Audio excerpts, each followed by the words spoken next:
वैदेही आपण खरं तर सगळ्याच आंदोलकांचे प्रश्न सतत जाणून घेतोय, त्यांचं म्हणणं जाणून घेतोय. आपण आंदोलकांसोबतच कोर्टाचं काय म्हणणं आहे, राज्य सरकारचं काय म्हणणं आहे, प्रशासनाचं काय म्हणणं आहे, हे सगळं जाणून घेतो आहोतच. जरांगेंचं काय म्हणणं आहे हे जाणून घेतोय. मात्र कुठेतरी 5 दिवस झाले हे सगळे आंदोलक वेढा देऊन बसलेले आहेत. अतिशय बिकट परिस्थितीमध्ये आपले दिवस कंठत आहेत. तेव्हा आता सरकारकडनं जेव्हा नकारात्मक उत्तर आलं तर ह्यांचं फलित काय म्हणता येईल? ह्यांना हात हलवत पुन्हा माघारी जावं लागेल का? काय बोलता येईल याच्यावर? नक्कीच आपण त्यांनाच विचारूया या संदर्भातलं. बघा, एकूणच सरकार दरबारी कुठलाही निर्णय जो आहे तो ठोसपणे इथून बाहेर काढा अशा सूचना दिलेल्या आहेत. आपल्यासोबत काही मराठा आंदोलक आहेत, त्यांचं नेमकं आता भूमिका काय आहे? एवढा लांबून आलाय, कुठून आलाय? परभणी जिल्हा. कोर्टाने सांगितलंय की यांना आता 3 वाजेपर्यंत बाहेर काढा. काय आहे मग, जात आहे? नाही, आम्ही नाही जाणार साहेब. मेलो तर इथं राहणार, आम्ही जागा सोडणार नाहीत. आमच्या जोपर्यंत निर्णय लागत नाही तोपर्यंत आम्ही जाणार नाहीत. बाहेर जायचं कारण काय आमचं? कारण आम्ही सर्वसामान्य माणसं आहोत. आम्ही तर बॉम्बस्फोट नाहीत, आतंकवादी नाहीत, आमच्याजवळ गन नाही, कोणतीही तलवार नाही, भाला नाही, काय नाही. रिकाम्या हाताने आलोत फक्त शासनाला आरक्षण मागायला. आणि ते अधिकृत मागणीचा संबंध आहे. जसं तुम्ही म्हणता एक मतदान करा, घरातून बळच ओढून आणताना आम्हाला मतदान करायला, त्यावेळेस तुम्ही कोर्ट सांगतं काय सांगतं? किंवा 3 वाजता मुंबई खाली करा. आमची मुंबई नाही का? तुमच्या मुंबई करायला व्हायचा त्रास होतो. जे बाहेरून लोक आलेत त्यांना, त्यांचं मत आहे ना की आम्ही मुंबई खाली करा. का करा? मुंबईला आमचा अधिकार नाही. मुंबईला वैयक्तिक व्यक्तिशः अधिकार, संविधानात काहीतरी प्रत्येक माणसाला अधिकार आहे ना.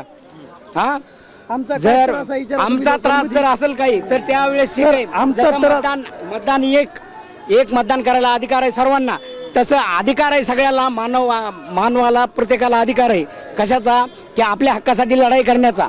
आम्ही जो लढतो आहोत ते आरक्षणासाठी लढतो. तुम्ही गाड्या अडवताय, रस्ते अडवताय, असं कोर्टात युक्तिवाद केला आहे सरकारकडून की तुम्ही जे नियम दिलेले होते त्या नियमांचं उल्लंघन करून तुम्ही या ठिकाणी आंदोलन करताय, असं युक्तिवाद सरकारकडून. सरकारने पार्किंगचीच व्यवस्था केली नाही, पार्किंगमध्ये लाईट नव्हते, आम्हाला जेवण्याची व्यवस्था केली नाही, पाणी बंद केलं नाही, लाजाना आम्हाला रस्त्यावर गाड्या लावाव्या लागल्या. सरकारनं दिशादर्शक फलक लावले नाही जागोजागी.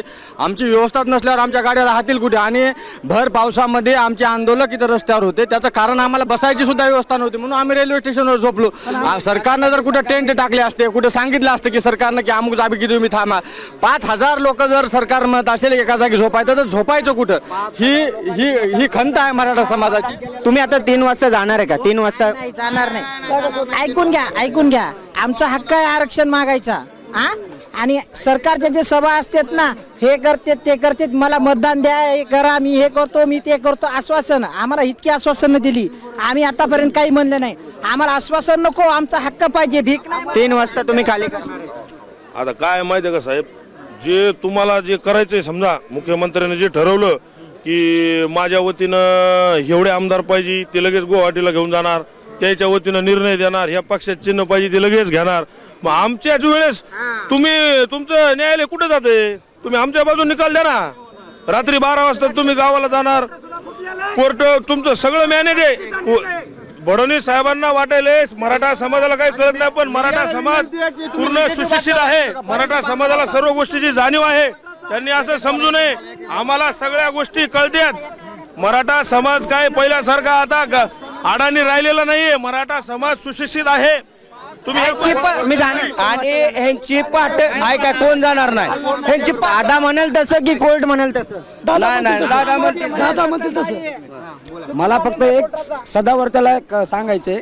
ते म्हणते ना शरद पवार ना रसद पुरवली, ही बघ चटणी भाकर आमच्या मराठवाड्यातून आली बर का, मराठवाड्यातून. आणि अख्खे मुंबईवाले खाऊन चालले आमची भाकरी. कोर्टाचा जो निर्णय आहे त्यावर मग तुम्ही काय? तुम्ही तयारी करून आलाय, मग आता तुम्ही जाणार आहे, थांबणार? कोर्ट जर रविवारी जर कोर्ट ओपन होत असेल, एका दिवसाची परमिशन देत असेल तर कोर्ट निस्वार्थी काम कुठं करतोय?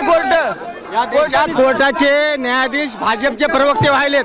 आम्ही काय समजायचं? पहिल्यांदा झालं भाजपची महिला प्रवक्ता ही कोर्टाची न्यायाधीश झाली.